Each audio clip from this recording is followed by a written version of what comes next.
প্রধান উপদেষ্টা মোহাম্মদ ইউনূস বলেছেন, জুলাইয়ের মহানায়কদের আত্মত্যাগ তখনই সার্থক হবে যখন এই দেশকে একটি সত্যিকারের জনকল্যাণকর দেশ হিসেবে গড়ে তোলা সম্ভব হবে।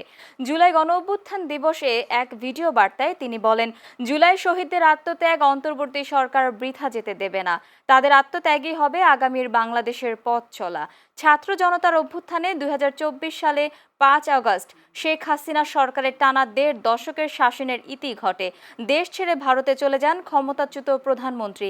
সেই অভ্যুত্থানের বর্ষপূর্তির দিনটি বাংলাদেশ উদযাপন করছে জুলাই গণঅভ্যুত্থান দিবস হিসেবে। এর অংশ হিসেবে আজ দেশ জুড়ে জেলা প্রশাসনের বিভিন্ন আয়োজনে প্রধান উপদেষ্টার ভিডিও বার্তা প্রচার করা হয়। এদিকে বিকালে সব রাজনৈতিক দলের প্রতিনিধি, জুলাই শহীদ পরিবারের প্রতিনিধি ও আহত যোদ্ধাদের উপস্থিতিতে জাতীয় সংসদের দক্ষিণ প্লাজায় ঐতিহাসিক জুলাই ঘোষণাপত্র পাঠ করবেন প্রধান উপদেষ্টা ডক্টর মোহাম্মদ ইউনূস। আজ আমরা পুরো জাতি একসঙ্গে স্মরণ করছি এমন একদিন যা এদেশের ইতিহাসে গভীর ছাপ রেখে গেছে।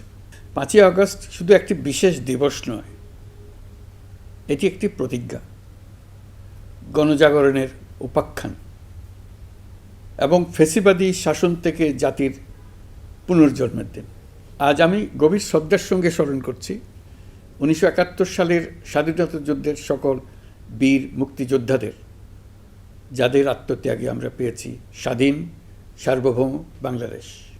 ১৯৭১ সালে সাম্য, মানবিক মর্যাদা ও সামাজিক ন্যায় বিচার প্রতিষ্ঠার লক্ষ্যে এদেশের জনগণ সশস্ত্র মুক্তিযুদ্ধে অংশগ্রহণ করেছিল। লাখো প্রাণীর বিনিময়ে একটি স্বাধীন রাষ্ট্র প্রতিষ্ঠা হয়েছিল।